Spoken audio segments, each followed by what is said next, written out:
Irmãos, a graça e a paz do Senhor a todos. Nós vamos estudar a palavra de Deus agora. Eu quero chamar os irmãos à carta de Paulo aos Colossenses, capítulo 1. Convido os irmãos a lermos a palavra juntos a partir do verso de número 15. Assim diz a palavra do Senhor. Ele é a imagem do Deus invisível, o primogênito de toda a criação, pois nele foram criadas todas as coisas, nos céus e sobre a terra, as visíveis e as invisíveis, sejam tronos, sejam soberanias, quer principados, quer potestades. Tudo foi criado por meio dele e para ele. Ele é antes de todas as coisas, nele tudo subsiste. Ele é a cabeça do corpo, que é a igreja. Ele é o princípio, o primogênito dentre os mortos, para ter a primazia em todas as coisas. Porque Deus achou por bem que nele residisse toda a plenitude. Até aqui a palavra de Deus. Vamos orar. Senhor bendito, nós estamos com a tua palavra aberta e pedimos que o Senhor ilumine a nossa compreensão, ilumine o nosso entendimento, nosso coração para crer, a ponto de podermos responder apropriadamente a ela e ao Senhor. Que o teu Espírito nos mova nessa direção. Em nome de Jesus. Amém. Os irmãos que já convivem conosco nessa igreja sabem que o pastor é dado à poesia, gosto muito de lê-las, gosto de recitá-las para aquecer os nossos motores aqui na palavra de Deus. Mas hoje eu me atrevo a trazer uma poesia minha. Então espere menos, mas ainda assim eu gostaria de conduzi-los para essa leitura de Paulo à igreja em Colossos. Casa. O carpinteiro criou a madeira, deu cores vivas à matéria, equilibrou a balança dos séculos, chamou a vida e a vida se fez. Fauna, flora, vida. Chamou a vida e a vida se fez. E o oleiro amassou o barro, moldou com arte e com precisão. Surgiram formas lindas, coloridas, nasceu o novo onde era a escuridão. Potes, vasos, vida. Soprou a vida e a vida veio então. Nasceu a vida, vida que fez gente e em gente se tornou também. Viveu com a gente e se fez aliança. Atou o laço que nos une bem. Juntos, sempre, casa. Nosso lar é ele, e a paz vem dele. Vem. Casa.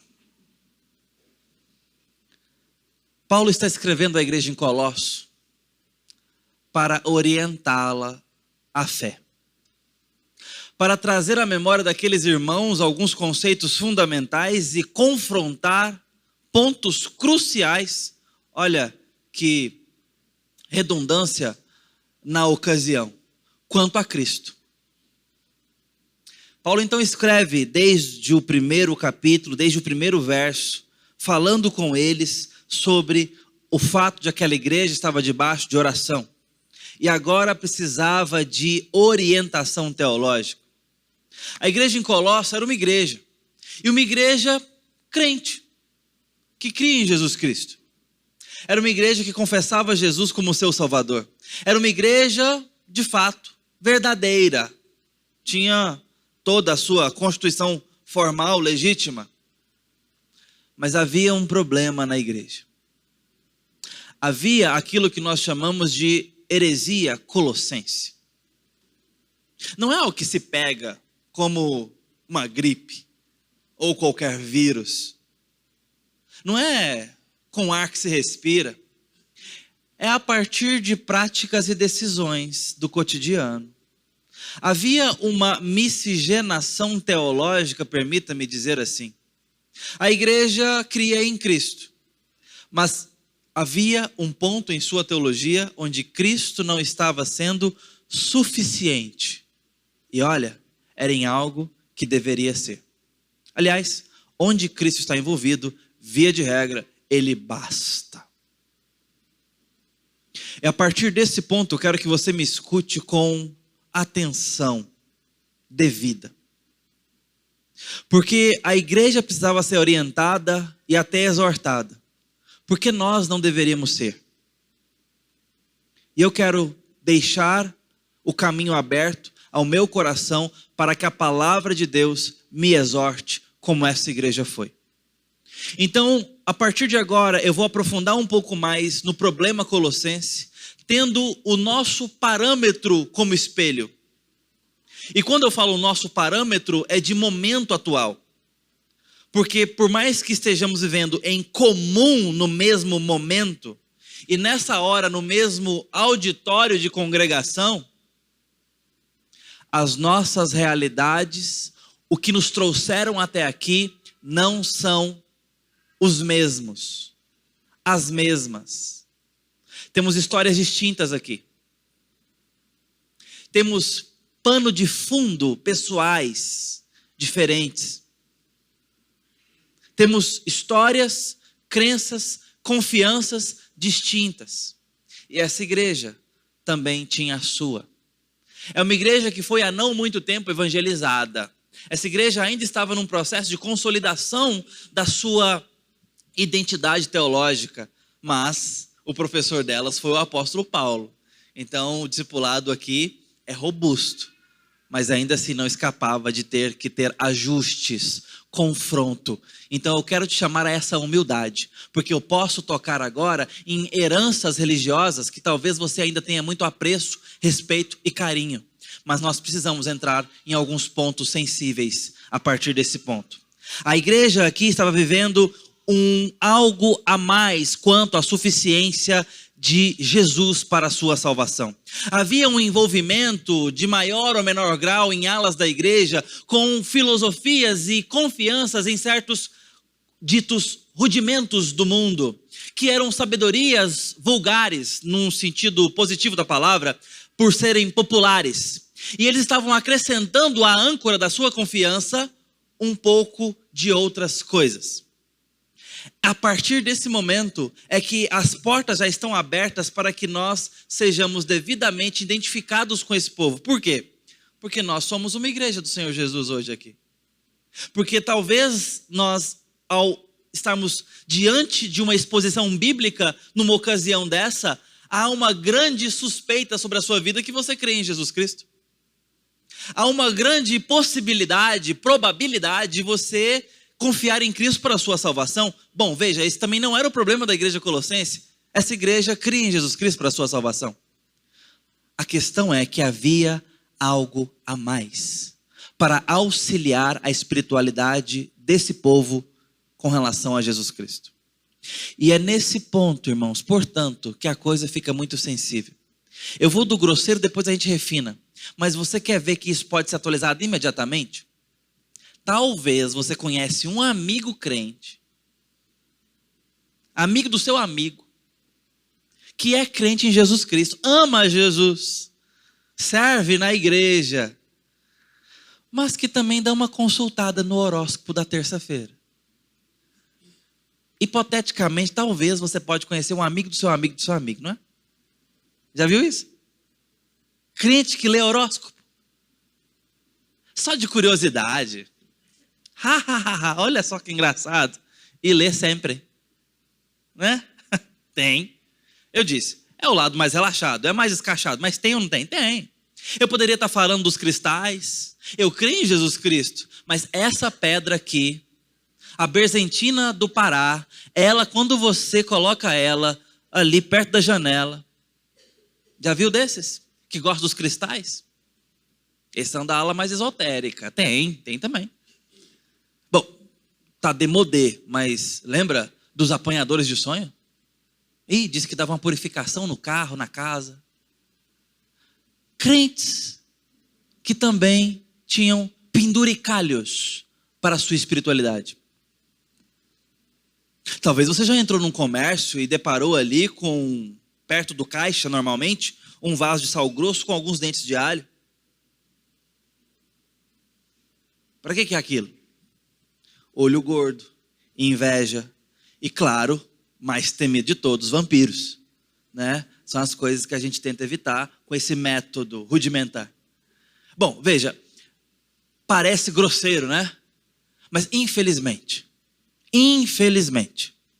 é mais recorrente e constatável do que gostaríamos.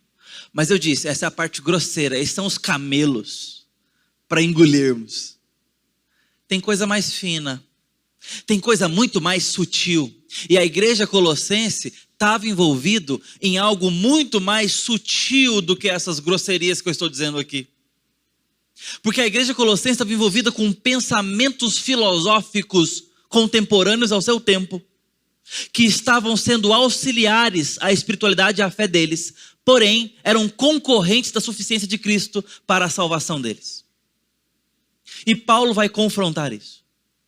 É a partir desse ponto que esse ajuste fino chega a nós de uma forma um pouco mais poderosa e contundente, porque pode trazer a nós confrontação para outras filosofias e outras visões de mundo que nós possamos assimilar junto com a nossa visão de Cristo. E quando é que se torna cada vez mais constatável em nossa vida? Quando a nossa vida é fragmentada, é dicotomizada do ponto de vista teológico.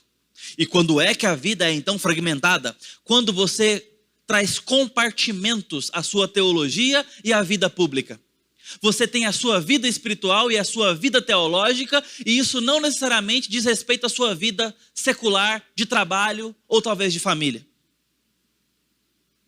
O que o seu domingo público, o dia do Senhor, a sua adoração coletiva, o seu abastecimento na palavra hoje aqui, diz respeito à sua segunda-feira, que está logo à porta.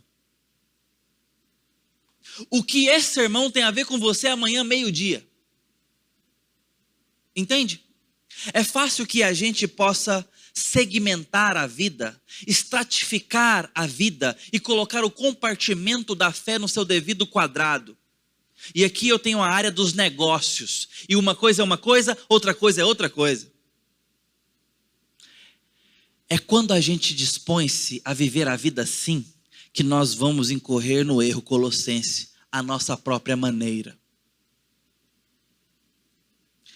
Para os homens, talvez esteja mais fácil. É dito por aí que nós, homens, não temos muitos compartimentos na vida. Aliás, temos só uma grande caixa. E diz que ela ainda está vazia. Já as mulheres, não. Tem milhares de caixinhas.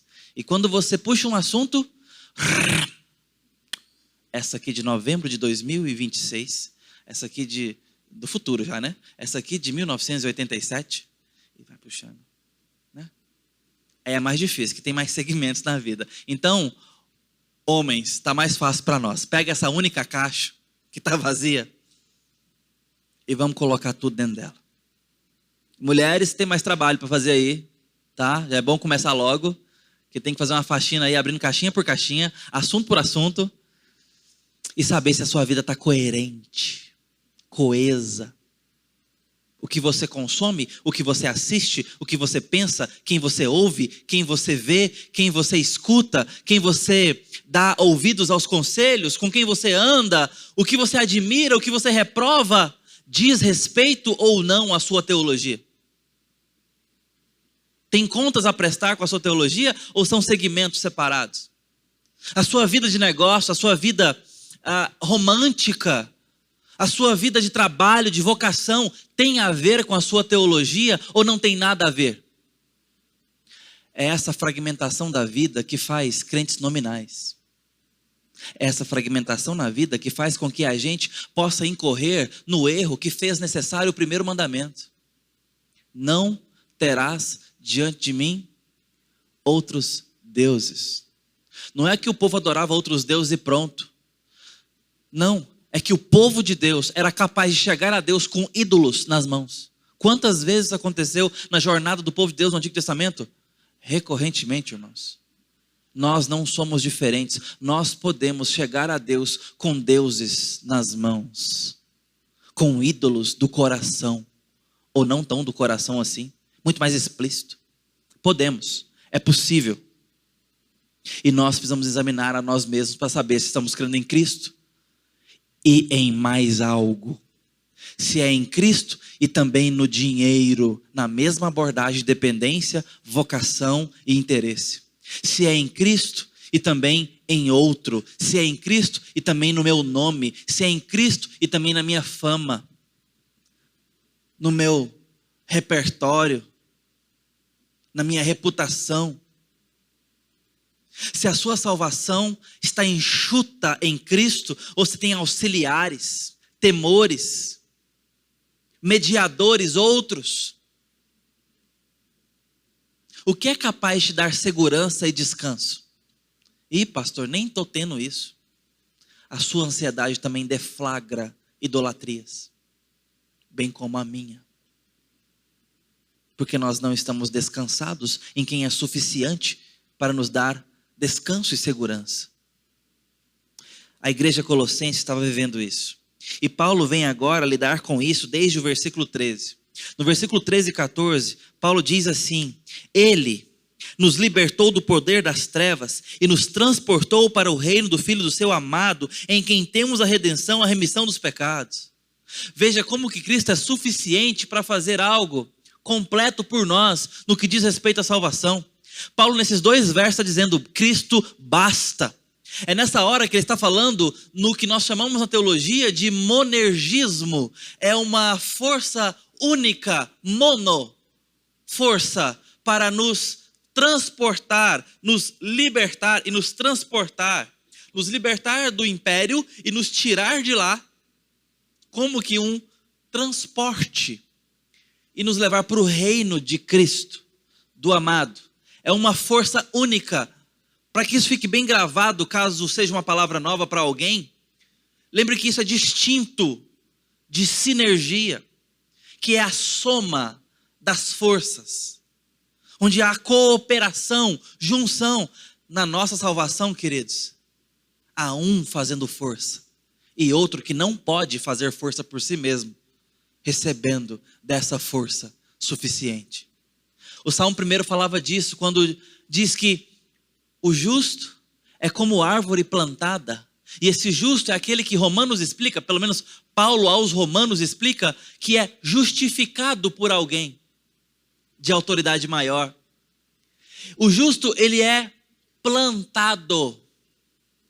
Entenda, como que transplantado junto a ribeiros de águas, para que viva com saúde, floresça. Essa é a analogia de uma monoforça que tira você de uma sequidão, de uma, talvez, como o ímpio é uma folha que o vento leva, que não tem raiz, que não tem referência, mas está completamente dependente da circunstância, para uma planta que vira árvore, transplantada. Mas também é essa força que Deuteronômio, anteriormente ainda isso, diz no capítulo 30, verso 9, que o Senhor circuncidaria o coração. Faria uma cirurgia espiritual para amarmos o Senhor e para que vivamos, ou vivêssemos. Veja, uma cirurgia de um cirurgião. A circuncisão do coração. É alguém com autoridade, com total controle na situação. Pode fazer isso por nós. E ele vem de fora e faz por nós. É a mesma dinâmica, agora falando da vida física mesmo, de Jesus em João 11, quando chega para Lázaro e diz: já morto, Lázaro, vem para fora. E aquele que estava morto agora, pela força exterior, que vem para ele graciosamente, se levanta, vivo e sai da tumba. Essa é a ação de Deus por nós, em Cristo, completamente suficiente, completamente poderoso, completamente completo, perdão pela redundância. Para isso, não falta nada, não falta nenhum aspecto, nenhum pedaço, nenhuma performance, ainda que Ele possa nos provocar a algo a mais, porque Ele é a videira, do qual somos ramos, e somos nela enxertados, porque Ele é o pastor, debaixo do qual somos ovelhas, e Ele nos arrebanha. Porque Ele é o Pai, de quem somos feitos filhos por adoção, e somos adotados e congregados em família. Somos membros do seu corpo, do qual Ele é a cabeça. Veja, tem uma referência, tem um todo maior, e Ele permite-se a agregação dos menores favorecidos, como filhos, como ovelhas, como ramos, como membros dele. Isso deve nos mostrar a suficiência de Cristo para nossa condição espiritual, para nossa identidade. Na Reforma Protestante, isso foi pauta central. Quando Martinho Lutero, depois do trabalho muito importante dos pré-reformadores, como John Hus, John Wycliffe, homens que foram perseguidos e não são tão lembrados porque houve descontinuidade. John Wycliffe foi perseguido, Hus foi queimado. Esses homens se levantaram para preparar caminho de retorno à palavra de Deus. Com Lutero nós tivemos um segmento maior, abastecido também das forças de João Calvino posteriormente e também de Zwinglio. Mas houve continuidade, por isso são considerados os reformadores propriamente dito, junto com outras pessoas. Mas o que foi dito ali era uma tentativa de restauração. Era algo comum se aficionar teses para debate em praça pública, como foi feito na Catedral de Wittenberg. E ali foram aficionados teses que chamavam a igreja a repensar a prática das indulgências, por exemplo, que se destinavam ao alívio das penas temporais, que poderiam auxiliar a graça redentora para as penas futuras e eternas, mas que visavam o alívio das penas temporais, tornar a vida um pouco mais fácil e quem sabe melhorar nosso currículo para com a nossa situação de expurgo para a salvação. Era uma chamada para voltar ao que a Escritura diz sobre isso. Por isso, um bom título foi esse: Reforma. Era para trazer de volta a forma da igreja dos apóstolos. Nós, ao olharmos a igreja colossense, percebemos a tentativa de Paulo, através da Escritura de Deus, de trazê-los de volta ao caminho do qual eles estavam se desviando. Cristo, mas mais alguma coisa. Cristo, mais algumas coisas juntamente com isso. E é por isso que no versículo 15 em diante, ele vem nos dizer que Cristo é a imagem do Deus invisível, o primogênito de toda a criação. Eu quero chamar a sua atenção a esse primeiro fato da primogenitura. Ele é o primogênito de toda a criação. Essa ideia da primogenitura, ela tem causado confusões ao longo da história da teologia, por não sabermos bem o que vem a ser primogenitura, ou por relacionar a primogenitura com geração paterna. E aí a coisa fica complexa, porque a gente tem que dizer se Cristo foi gerado do Pai ou não. Aí entra uma complexidade que não vem ao caso. Até porque Paulo está dizendo aqui com uma semântica judaica. E na semântica judaica, primogenitura tem a ver com geração? Talvez, mas em segundo plano. Num primeiro ponto de importância, tem muito mais a ver com bênção e afirmação. Tanto é que você pode ter primogênitos que não são gerados ou que não foram primeiramente gerados como filho mais velho. Qual o drama mais conhecido de primogenitura que te vem à mente? Esaú e Jacó, não? Muito bem. Quem é que de fato deveria ser o primogênito? Esaú, porque a tradição diz que o filho mais velho tem o direito à primogenitura. Ele não é, por excelência, o que possui a primogenitura. Ele tem que receber. E aqui você já começa a entender que primogenitura tem que ser recebida. Pode ser recebida, melhor dizendo. Quem é que se torna o primogênito? Jacó. Na malandragem, na mentira, né? Ele frauda a situação e recebe. Mas depois que recebe, ganhou. Ele é agora primogênito. Você tem o caso dos filhos de José, dos filhos de Jacó.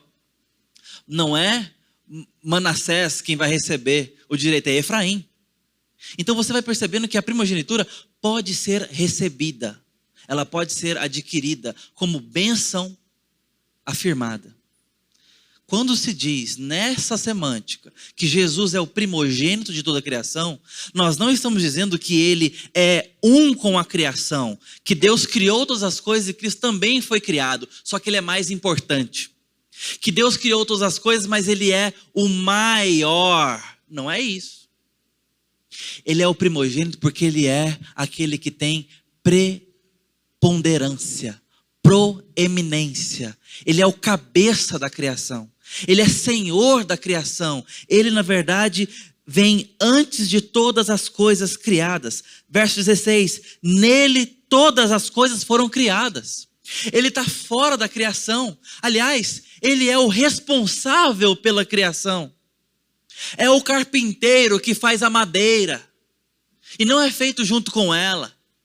É ele fora dela que cria, que desenha, que projeta e realiza toda a ordem da criação. Quer matéria, como a grama, como Marte, ou os anjos.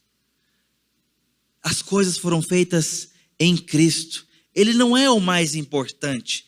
Ele é o Senhor de toda a criação. Ele está acima de todas as coisas. E por que isso é importante?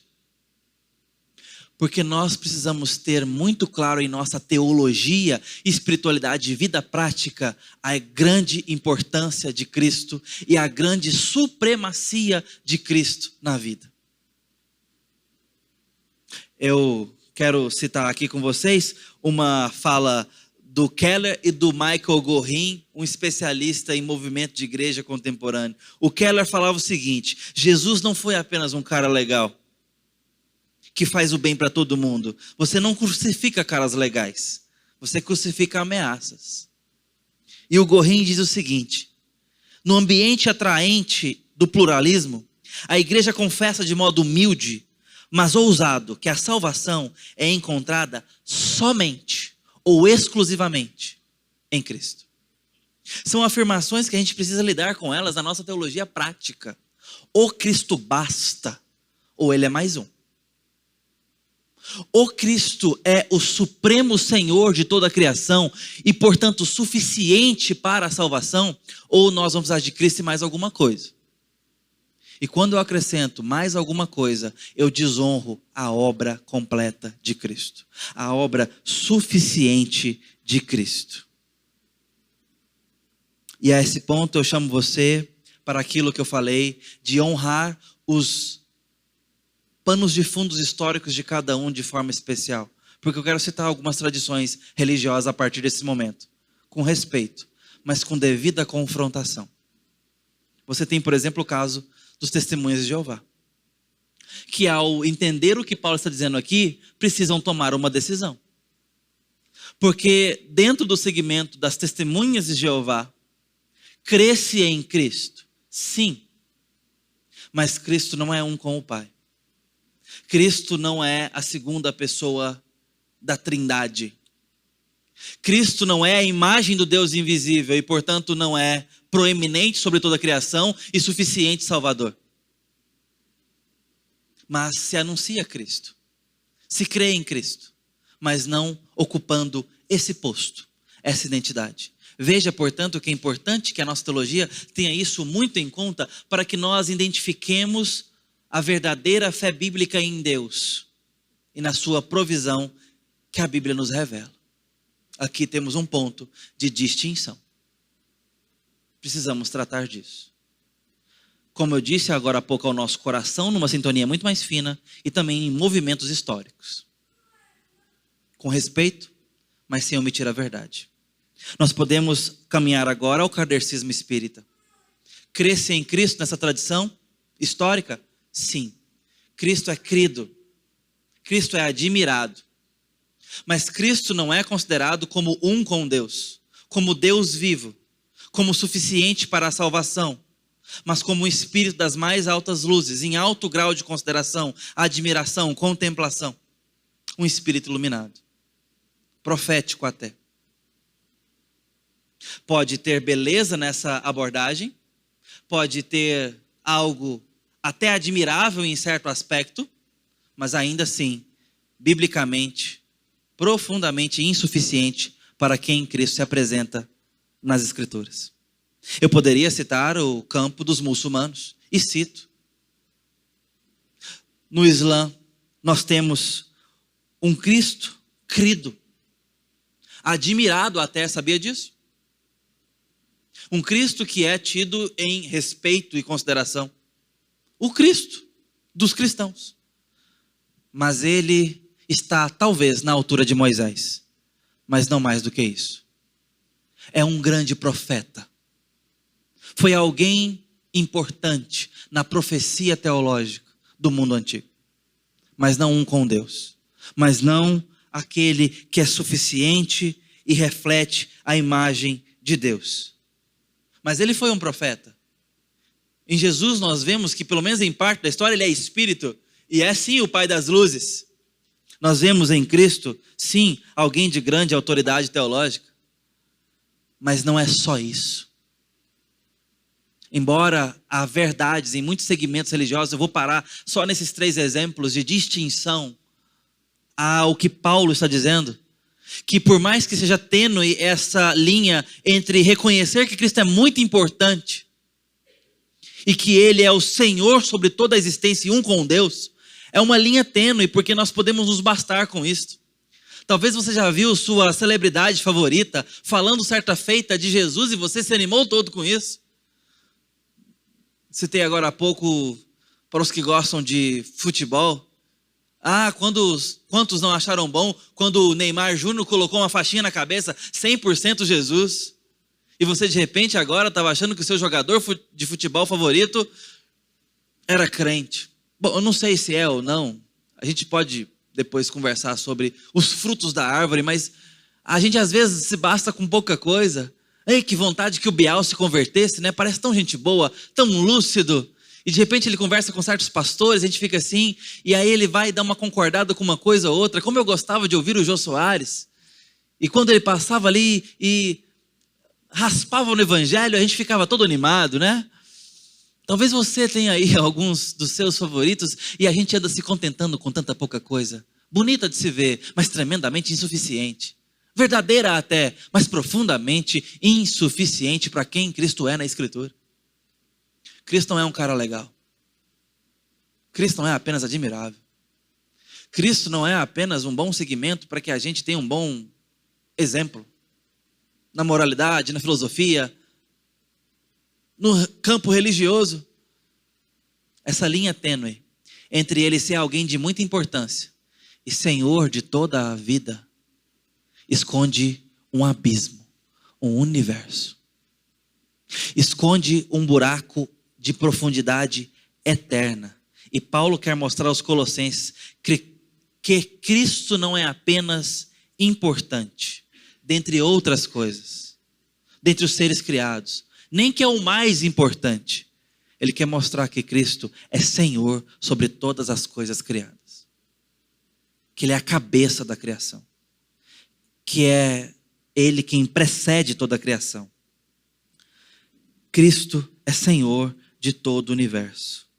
Por mais tênue que essa linha seja, entre um cara legal e importante e Senhor de toda a criação, e às vezes a gente se basta nesse campo da esfera aqui, tem uma eternidade nessa linha.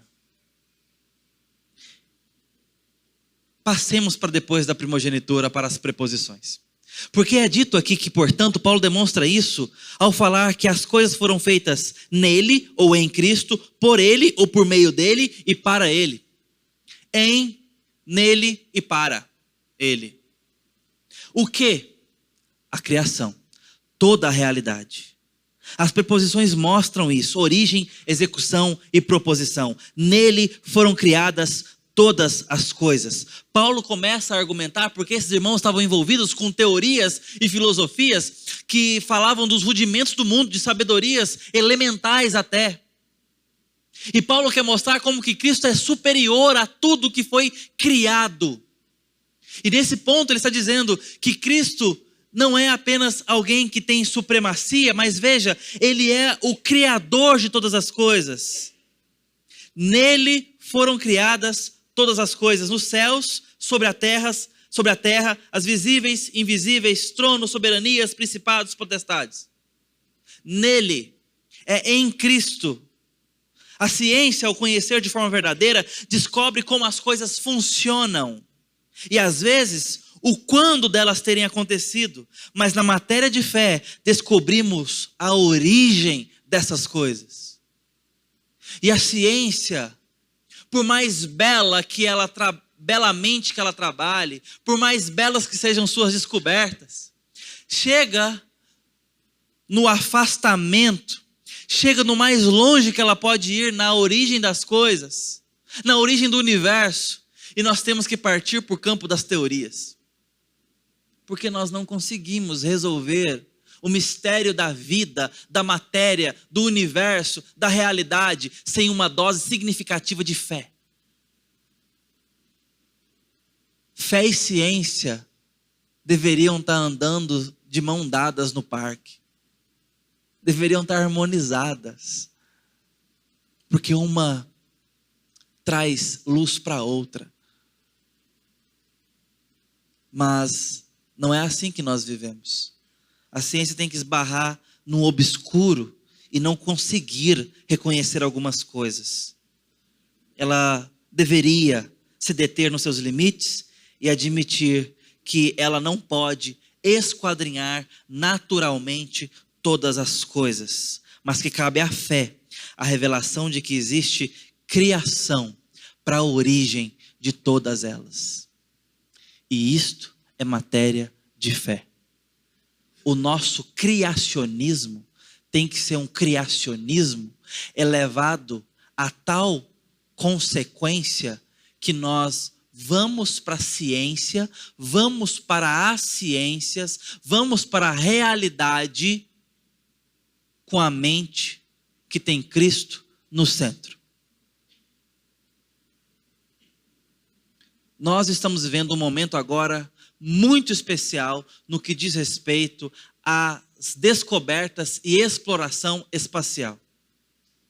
Nós temos alguns telescópios, algumas câmeras, como por exemplo o Hubble, que está nos trazendo, bem como o Webb, está nos trazendo algumas imagens jamais vistas, com tamanha nitidez, definição e, claro, consequente beleza do universo. Eu chamo você a dar uma passeada pela internet. A gente faz tanta coisa que não vale muita coisa na internet. Eu quero te chamar a fazer uma coisa interessante, então, nessa semana. Vá atrás das imagens, tanto do John Webb quanto do Hubble. São dois telescópios aí que estão fotografando o universo.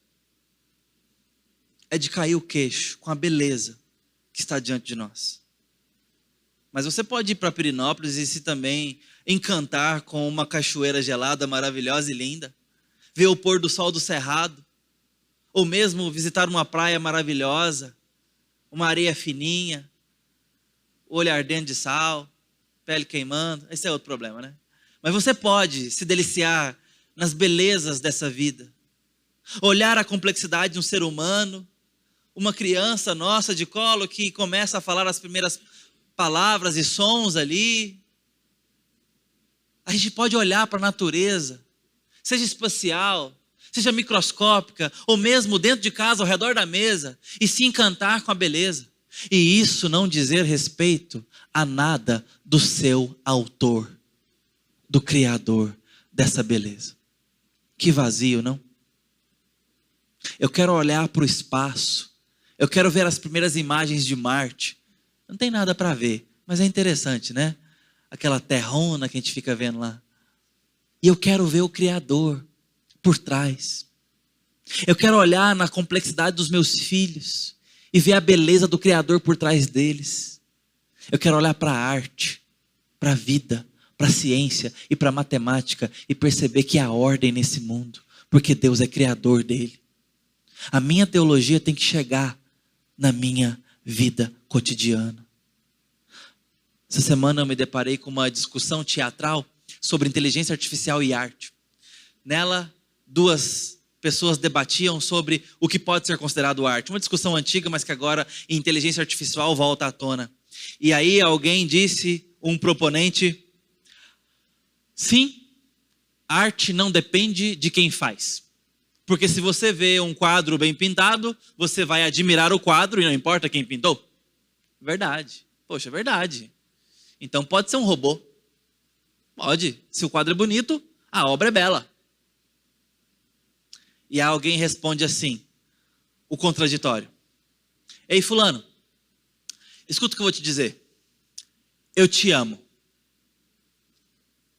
Verdade? Não. Mas se você escutou eu falando eu te amo agora, e isso causou certa expressão em você e reação, você teria a mesma reação se o seu Raimundo ali te dissesse eu te amo? E ele parou para pensar, não. E quando a sua esposa fala para você, eu te amo, como é que você escuta isso? É diferente. E significa outras coisas. Sim. E quando o seu filho te diz, eu te amo, pela primeira vez, me lembro bem. Então importa ou não importa quem faz o texto? Importa. É o mesmo texto. Eu te amo. Mas quem faz importa. Bom, essa era a argumentação da peça e eu trago a nós a reflexão. O autor importa ou não importa? Porque se o autor importa, o que é dito, o que é texto, o que é mostrado, tem significado. E isso depende de quem fala, de quem se expressa, de quem compõe. Deus é o autor. Deus é o criador. Ele é a cabeça de toda a criação. Nele foram feitas, e mais, por meio dele, as coisas do céu, da terra, as coisas mais profundas, as coisas mais altas, tudo foi feito por ele. Ele é o engenheiro, o arquiteto, o artista, o arte finalista de toda a criação. A criação, portanto, respira propósito. A criação, portanto, transpira identidade. Você e eu, discípulos de Cristo, deveríamos, portanto, ir em direção à natureza, ir em direção à ciência, ir em direção ao conhecimento, ir em direção às políticas, ir em direção ao humano, ir em direção ao ser humano, ir em direção à criação de filhos, ao futuro das crianças, ao tratamento dos idosos, à lida com a arte, à lida com os assuntos mais específicos possíveis, com um coração que tem Cristo no centro, com respeito devido à ordem criada e com um profundo senso de missão, porque essa ordem criada está passando por restauração, ou pelo menos está ameaçada de ser restaurada. Essa é a promessa. Então, quando você dicotomiza, quando você segmenta, sectariza a vida, quando você separa a sua teologia da sua sexualidade, quando você tira o temor a Deus dos seus negócios, quando Jesus Cristo não tem nada a ver com o seu dinheiro, nós estamos desonrando a Cristo Jesus como Senhor de toda a criação. Aquele pai que tem filhos, aquele pastor que tem ovelhas, aquela oliveira que tem ramos, aquele corpo que é a cabeça e tem membros, que nos chama para coerentemente vivermos a vida, levando todo o pensamento cativo à obediência dele, porque a vida é criada por ele nos seus mínimos detalhes. Por isso que a melhor e mais afiadora opinião sobre refletirmos a Cristo não está nas redes sociais, porque eu só posto o que eu quero. Não está no seu diário, se é que você já fez um na vida, porque você só escreve o que quer. O maior desafio não estão nos seus colegas de trabalho. O que eles têm a dizer a respeito seu, aceita da sua escolha, aceita das suas decisões, se eles veem Cristo ou não. O maior desafio está dentro de casa. A maior opinião sobre a minha identidade em Cristo que vocês vão encontrar está na minha esposa. Então pergunte a ela ou não. Mas é dentro de casa que nós vamos espelhar, sem máscaras, o que somos realmente dispostos a pôr em prática na nossa fé em Cristo. No resto, a gente tenta maquiar o máximo que dá. Mas na nossa intimidade, fica expresso o que de fato cremos de Cristo. O que de fato estamos dispostos, ou com qual profundidade a minha teologia chega na minha prática. Chega no bolso, chega na minha convicção de trabalho, chega na minha consideração com o meu próprio nome, chega na minha intimidade. E todas as coisas também foram feitas, por fim, para Ele. A propósito na vida. Há um propósito para a história. A história não foi feita para realizar os seus sonhos, nem os meus, mas para que Deus redimisse o seu povo e fosse glorificado nele, e então nos preparasse para a eternidade. É nesse trânsito que a criação é chamada à restauração.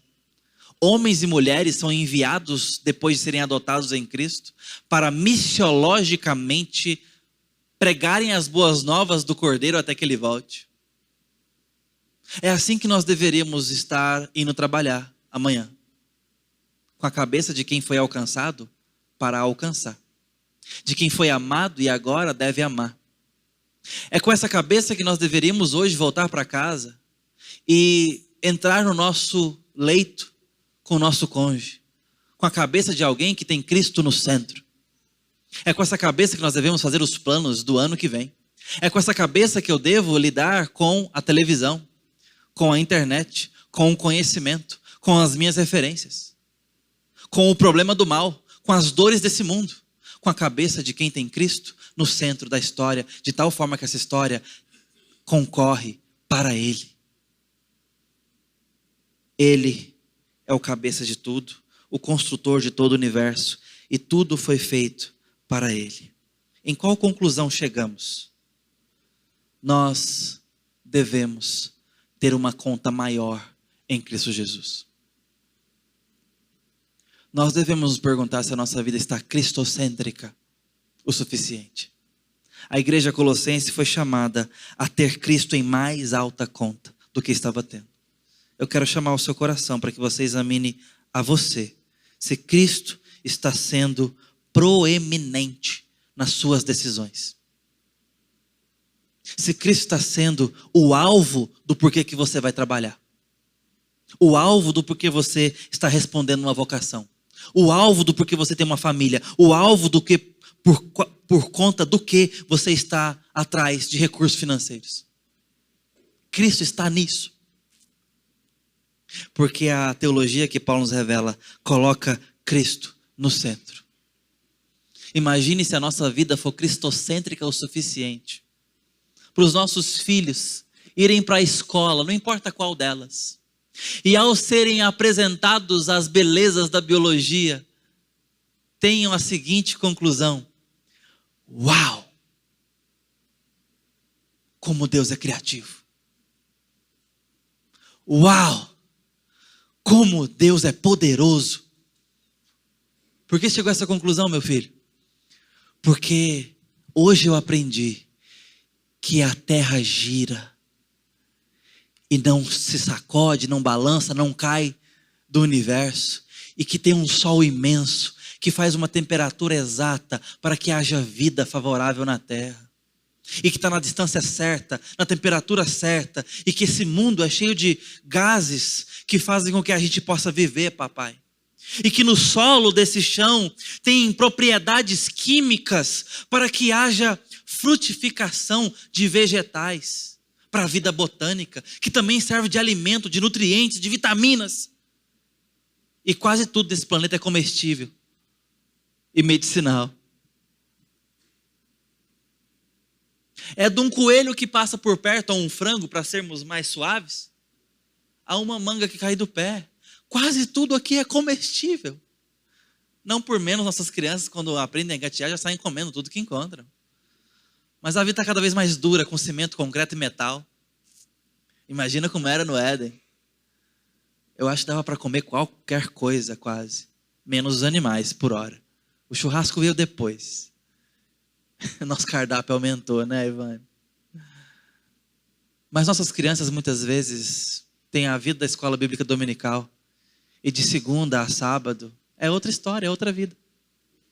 Quão belo seria se os nossos filhos tivessem admiração pelo Criador. Sabe quando é que eles vão ter?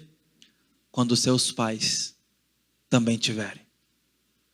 Que Deus te faça mais cristocêntrico.